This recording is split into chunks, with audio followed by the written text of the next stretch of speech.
Have you heard about the drama in Ghana right now? An Igbo king from Nigeria is living in Ghana. He wears a crown, holds ceremonies, and even installs other chiefs across the country. His name is Dr. Eze Chukwudi Jude Ihenetu.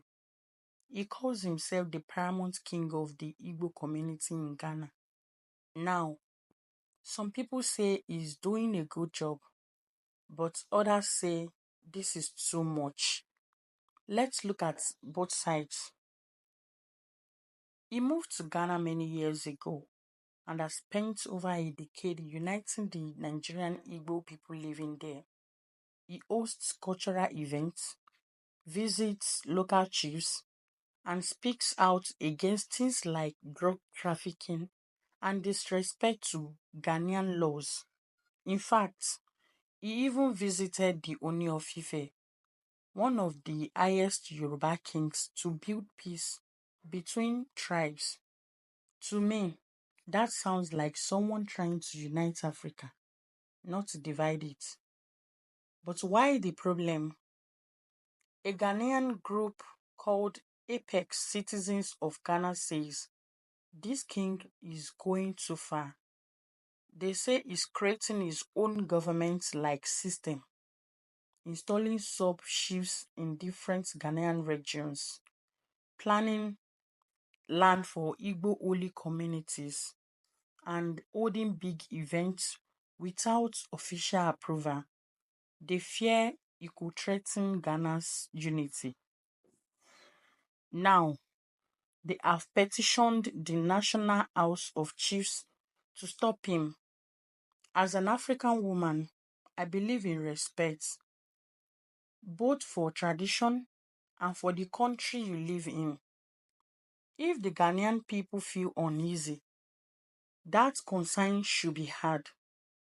But we must also ask, is this man breaking the law or just building cultural pride? Eze Ihenetu says he is only representing the Igbo people in Ghana, not ruling over Ghanaians. He says he always tells his people, obey Ghana's law, respect your host country, do business peacefully. We need more leaders like that who guide their people with peace. But at the same time, no one should build a hidden kingdom in another man's land. If you are a guest, act like a guest. So, what should happen now? Here is what I think. Ghana should investigate openly with no tribal hate. If the king broke any laws, let the law speak. If not, maybe Ghana can officially recognize its cultural role with clear boundaries. Africa is big enough for all of us. Let's not fight over titles. Let's build unity. This is not just a story about one man. It's about how Africans live together, even outside their home country. It's about culture, power, and peace. Let's not let fear or pride divide us. Let's think deeply before we judge.